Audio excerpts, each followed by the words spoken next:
This is Deeplands, a cave exploration roguelike I started developing earlier this year using the Godot game engine. It is set in a big procedurally generated cave system which takes the place of floors, levels, or rooms, which would be the conventional way of structuring the game world of a roguelike. In this cave system, you will be able to explore mysterious places, find treasures, and learn to handle the local wildlife. You play as a dwarven miner and you have a few versatile tools at your disposal that help you with traversal and exploration. I'll be taking you on a little journey about how all this came to be, so grab a snack and get ready for some procedural dungeons, flowing hot lava, lasers, mushrooms, and how all of these things really come together in my game. But before we dive into how I got started, I have a Steam page set up for Deeplands, and if I caught your interest in the opening segment, please consider leaving a wishlist, as that will be tremendously helpful once this game is about to be released. It will be available on Windows, macOS, and most likely also Linux, including Steam Deck. There is a link to the Steam page in the description down below. Deeplands began with me wanting to create Destructible Terrain, as that is something I always found very interesting in games from a technical perspective. I just finished working on 2 other games last year, and I started feeling more and more confident in my programming ability. So earlier this year, I finally took up the challenge and gave the Destructible Terrain a shot. The gist of it is that a level manager script gets instructed to place tiles on a grid, but also stores the tile's health in a dictionary, with the tile's coordinates as the key. If a tile is supposed to be damaged, the value in the dictionary decreases, and if it hits 0, the tile is removed from the tile map.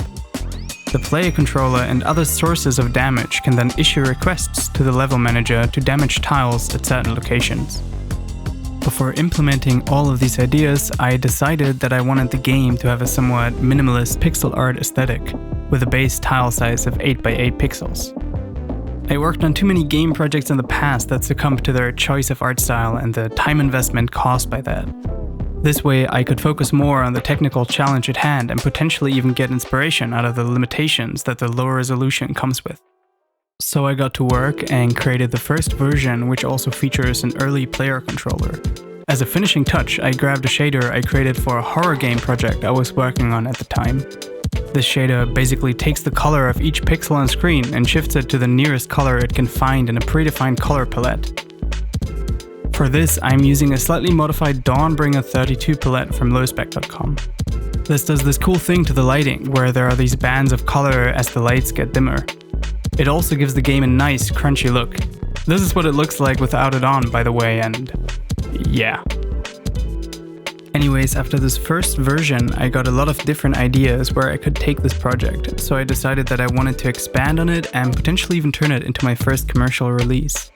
The next step was laying the groundwork for being able to create an interesting world to explore. I already had a bare-bones, noise-based cave and ore generation system in place that I upgraded to be modular and use world gen roles, a custom resource type that I can set up to generate all sorts of different caves, ore formations, and even biomes. These can then be added to the level manager however I please. Upon starting world generation, the level manager will loop through the world's coordinates for every rule and will apply it based on the given conditions and the values and thresholds set in the rule itself. Alongside the world generation, I also created this handy view which can be used to monitor the level generation and to teleport the player around and test features that are only supposed to spawn on lower levels. Once I got the world generation up and running, I started creating some basic gameplay elements like bombs and ropes inspired by Spelunky, and flares that can be used to light up dark areas like in the game Deep Rock Galactic. On top of that, I also added a currency system and a way for the player to lose health and die. The bombs and ropes can be used for traversal, but can also be used as weapons if necessary. I also designed the damage and health system to be as universal as possible so that almost every damage source can deal damage to anything that has a damage receiver component. On this note, I would like to mention that I intend Deeplands to be a challenging experience where it is not only up to the player to get better at the game, but also to figure out how things interact with one another and even how to beat the game at all. I'm a huge fan of games that reward observation and creative thinking and let the player learn the mechanics this way. Good examples for this would be Rainworld and Outer Wilds. Another thing I'd like the game to be is full of secrets like the ones in Fez or Tunic. Currently, there isn't really any of that in the game, as I believe that this will be easier to do once a more final form of the game will be coming together. With the basic gameplay done and a vision set for the future, I started working on another feature that I already tried implementing in other projects, but without great success so far. Procedural dungeons.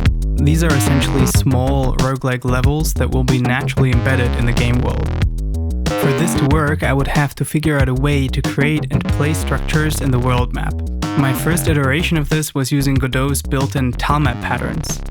The way it works is that I draw a structure, like for example a single room of a dungeon, save it as a tilemap pattern, and then place it during world generation. It worked fine in the beginning, but the tilemap pattern system very soon proved to be way too limited and unstable for what I was trying to use it for. It was impossible to change the order of patterns without completely re-importing all of them into the tile set, and on top of that, the editor kept crashing on me every other time I was trying to add a new tilemap pattern. So a bit later into development, I moved the system from tilemap patterns to custom resources and later on to JSON files. This way, each structure had its own dedicated file, which made managing them a whole lot easier.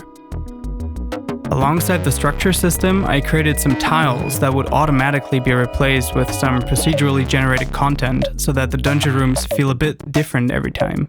This includes spawning loot crates, traps, and also blocking off the unused connections of dungeon rooms. Not too long before starting development on Deeplands, I was having one of those 2-week Minecraft phases, and during that time I first discovered the trail ruins, which are a structure in Minecraft that you have to excavate block by block, slowly uncovering the true shape of the structure, and also finding some loot in the process. Inspired by this mechanic, I added a tile that would randomly be replaced with stone, gold ore, or air. This way you would have to carve your way through the dungeon, which helped with making them feel more mysterious and ancient. I'm creating the dungeon room layout with a script that is based on this tutorial right here. I'll be linking it in the description so you can check it out for yourself. This dungeon room layout is then passed to the level manager, which in turn chooses the actual structures to populate the layout. Those structures are then placed on the world map, and the placeholder tiles will be replaced with the procedural stuff. Now that there was somewhat of an actual world to explore, I wanted to add some enemies to encounter while caving.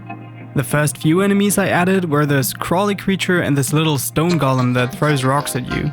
This was a good way to test the universal damage system, so I made it so that the rock projectile would hurt literally everything, like other enemies, loot crates, or even the enemy that originally threw the rock. I made some other enemies too, but I gotta be honest, this is by far the jankiest part of the game, and I already knew that most of these enemies needed to be reworked, if not replaced entirely. It was my first try with proper enemies though, so I guess it could have also turned out a whole lot worse. I originally had all the enemies deal contact damage too, which I removed by now because there's literally no combination that's more anti-fun than jank enemies and contact damage. Maybe contact damage will return in the future, but honestly, only if it really makes sense. Like some sort of lava or cactus enemy or something. I honestly don't know. The current enemies are all based on a state machine, and their specific features are implemented via different reusable components like a pathfinding or movement component. Using the structure system from earlier, I created these shops that the player can spend their currency in to get a few helpful bits and bobs. Like in Spelunky, the player can steal from the shop and trigger an angry shopkeeper to spawn who will try to eradicate the thief. The core gameplay was pretty much in place at this point. So before starting to polish things up to get a playable demo out to some playtesters, I added a few other things, starting with a way to actually beat the game. Then, I leveled up the player controller with some cool new moves like being able to hold onto ledges and being able to jump on enemies' heads. I also added perks that upgrade the player's abilities and change various gameplay parameters. There are also 2 new tools that can be bought in the shop. One pretty significant change are some new backgrounds on the cave walls, along with a new color in the game's color palette, which sits just in between the previous darkest color and pure black, smoothing out some of those harsher transitions along the edge of each light source. Oh, and I also added lava. The lava behaves very similar to Minecraft, where it can flow to the side for up to a few tiles and will always flow down if it can. And now for the final flourish: sounds and music. I have a music production and sound design background, so while this is the part I already knew the most about, I kept pushing it further and further away because I was well aware of the time commitment that was necessary to have the audio on a level which I would be happy with. But I finally got to it and I started writing down every sound I needed, which totaled in about 80 unique sounds. The sounds are all made using Ableton Live and are largely a mixture of different Foley and synth layers.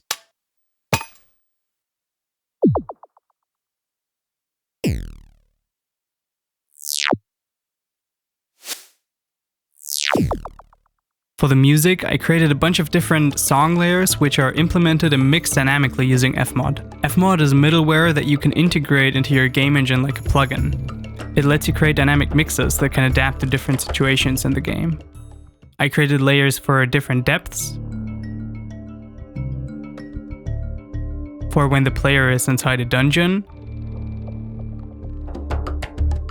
and for the 4 different biomes.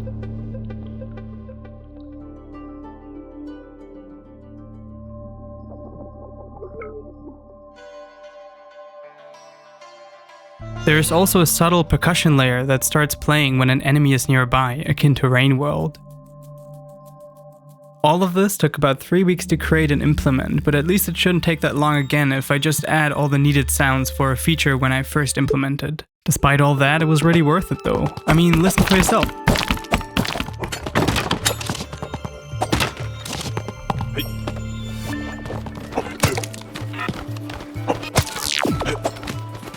A neat little detail about the sound of Deeplands is that there is this dynamic reverb which adjusts its size based on how far away the walls around you are.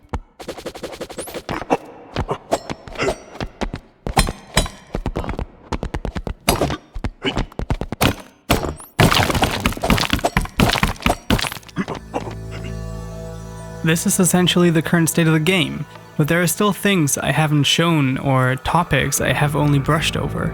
So if you're interested in learning more about something I've shown in this video, or if you want to stay up to date with the development of Deeplands, make sure to leave a comment down below about a topic you would like to see covered, and also consider doing all the subscribing and liking stuff to help the channel grow.